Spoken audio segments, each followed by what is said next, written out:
Hello YouTube, what's good? This is your boy Ace checking in, and we're back with another video. So for today's video mga sir, tutorial lang tayo ng mabilis So usually sa mga mahilig magsombrero kagaya ko, kita nyo naman is yung mga vlogs natin is palagi akong nakakap, and makikita nyo dito, ayan, marami akong mga sombrero, meron pa dito, So ang ituturo ko sa inyo lang today is how do you achieve yung ganitong curved na brim, Usually kasi pag bumibili tayo, di ba yan, mga flat, yung mga brims na nabibili natin. And ito kung makikita na ninyo, sinubukan kong i-curve to noon, pero parang matigas pa rin siya and bumabalik siya dun sa pagka-flat niya. So ngayon, ang gagawin natin is papakita ko sa inyo kung paano yung way na ginagawa ko ngayon para ayun, nakabaluktot na lang siya ng ganito at hindi nyo na kailangang ganun-ganunin palagi. So ano ba yung mga materyales na kailangan natin? Siyempre, unang-unang materyales kailangan natin is yung sombrero na ayusin ninyo, So baba na tayo, pakita ko sa inyo iba. So isa pang material na kailangan natin is kailangan nyo magpakulo ng tubig, and then yung pangatlo is kailangan nyo ng tasa. Yung kumukulo na yung tubig natin, So kaya natin kailangan yan is i-steam natin yung brim ng sombrero. So yung brim mismo tututok nyo lang dun sa may usok, Kung meron kayong steamer, mas mabuti, hindi nyo kailangan to, pero since wala tayo, manage tayo nito. So ayan, paanoin nyo lang, pausukan nyo lang siya, kailangan may steam.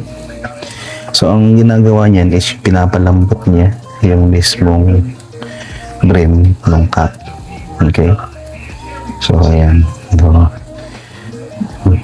ginagawa ko magkabilang side is pinapausukan ko. Tapos kung hawakan nyo, kung mainit na siya, tsaka medyo nararamdaman yung medyo basa na yung brim, doon nyo siya itutupi. Pero ayan, pausukan pa natin ng konti. Itong sombrero na to, regalo to sa akin ni Mrs. nung last Christmas, and hindi ko pa siya nasusuot kasi nga ayoko yung nung brim masyadong flat. So ngayon masusuot na natin siya. So yan lang, pausukan nyo lang ng ganyan, and ayan, medyo maramdaman nyo namang malambot na. So ayan, okay na sir, So i-curve nyo na siya ng desired ninyo. Siyempre kailangan nyo igitna yan, kailangan nyo igitna, siguraduhin nyo okay. Tapos ang gagawin ninyo, yung tasa, sa tasa lagay nyo siya dyan, lagay nyo siya, siguraduhin yung pantay pa din, So ayan, nakalagay na. So ang ginagawa niyan is para lang ma-maintain niya yung pagka-curve, hindi siya bubuka or what. Pwede yung gamitan ng goma, lagyan nyo ng parang baso or aqua flask dito sa gitna, tapos lagyan niyo ng goma, pwede din yun.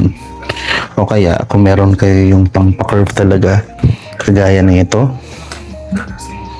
bumili ako ng ganito sa Shopee yan, kaso parang mas gusto ko to kasi mas curve na curve siya pagdating dito, at saka mas curve, pero okay din naman to, dito nyo ipapasok yung brim sa gitna.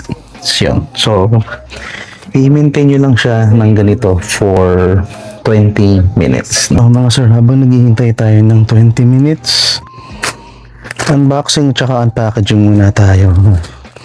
So bumili ako ng parang t-shirt sa isang online Facebook, ukay-ukay. Bumili ako ng isang item sa Shopee, tapos may kinapin tayong sapatos sa Facebook, ukay-ukay din. Ano nga ba yung pangalan ng page na yun? Nakalimutan ko na. Pero sige, unahin na natin itong galing sa Shopee. So, ito, another cup to. Bumili ulit ako ng cup. Sa pack. Wala lang, pang terno ko lang dun sa isang shorts ko na Detroit Pistons. So, ayan, maganda naman yung packaging. Ito na yung ginawa nilang packaging. Ito talaga yung brim. Kinortiyan. Nahisa. Ang galing yan. Wala akong dalang kahit anong matatalas na bagay dito. So, ito na lang, no, yung na lang sa nail cutter.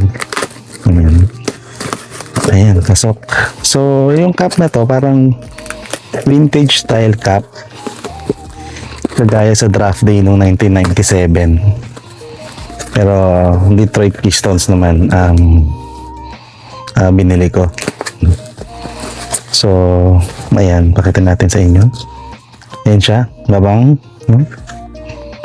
Detroit Pistons na vintage or 97 NBA draft cup. Hindi ko alam kung ito talaga yung design nun kasi hindi ako sure kung tama, 50th anniversary. Ganito na yung ano nila, yung logo nila. Ganda rin nito. So baka isunod ko na rin to na i-bend yung brim, no? Gawin ko na lang din yan mamaya. And thank you. Ganda yan, no? Ganda yan. Kung gusto nyo to, lagay ko yung link ng Shopee dyan sa description box. So ito, bumili tayo ng t-shirt, no? Sa ano, nag-base ako sa dimensions na pinost niya, no? Kasi technically, hindi ako nagdedepende sa XL, L, ganyan, ano? Dapat malaman ko yung sukat ng dimensions para masiguro ko na kasya sa akin. And ang nilagay naman niya dito is 24 by 26. So parang 24 by 26. Parang ganun. Hindi ako sure kung tama ba. Pero ito yung brand niya, mga paps. 2XL to. Ng Abating Ape. And nice. Mukhang kasya naman sa atin. So ito yung itsura niya. Ayan. Malaki-laki naman siya, mga sir. And ang gusto ko dito is yung itsura niya sa likod. Bag. Nice, no? So ngayon lang ako magkakaroon ng Abating Ape na t-shirt yata. Nagaling ukay, no? Kasi usually mga nabibili ko sa Shopee. Tapos ito yung mga tags na kasama niya. Ayan. Okay naman. Sok naman, ano? Pogi. Pogi naman siya. And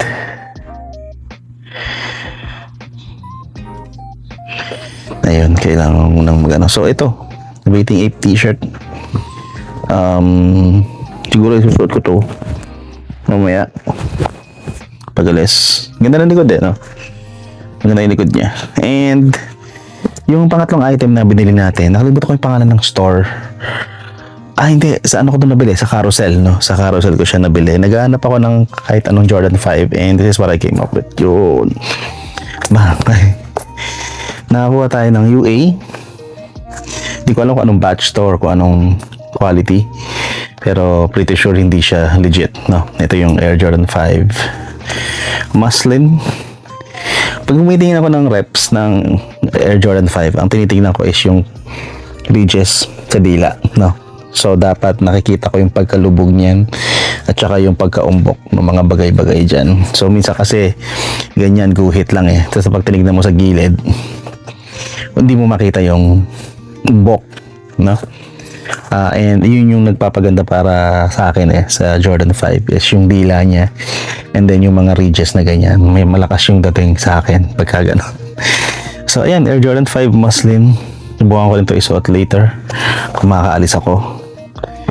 And ayun, yun yung mga pick up natin for today's video. So, meron pa tayong 11 minutes, no? O 12 minutes para dun sa ano natin, sa sombrero. So, balikan na lang natin yung mamaya. Ayun mga sir, welcome back. After 20 minutes, actually lagpas na tayo ano na yun, 5:19 na. So, 23 minutes na. So, tanggalin na natin siya dito, no? So, habang So, ayan na siya. So, makikita ninyo, naka-curve na siya. So, ang gagawin nyo na lang dyan is medyo ano nyo na lang. Iangat nyo na lang, ano, sa desired na ano ninyo. So, ayan na siya. Ayan, suot natin to. Pakita natin kung ano yung itsura na. Kita nyo naman kanina na super flat, di ba? Yung rim niya. So, ngayon, yan, curve na siya. So, suot natin. Ayan. Nice! Di ba? Oh. Okay na yung ano niya. So, kailangan ko lang sigurong medyo higpitan pa yung strap sa likod o yung snapback sa likod. Pero okay naman, di ba? Oh. Ang ganda naman, boss. Pogi na. Ayan. So, yan. No, hindi na mag-i-straight yan. So, yan na yung curve. No, brave na yan. So, yan. Okay naman, ha? Pogi naman. So, ayun lang mga sab. Yun lang yung process ko kung paano ko ginagawa yung brave o curving ng ating rim. No, hindi ko kasi kaya magsuot ng sombrero na diretso yung ano na dati na kaya ko, pero hindi talaga siya bagay sa akin unang-una. Kasi hindi ko rin siya style. No? So, yun mga sir, maraming salamat sa panood for today's video. This is your boy Ace checking out. Peace and love, everybody. Good vibes lang. Salutes.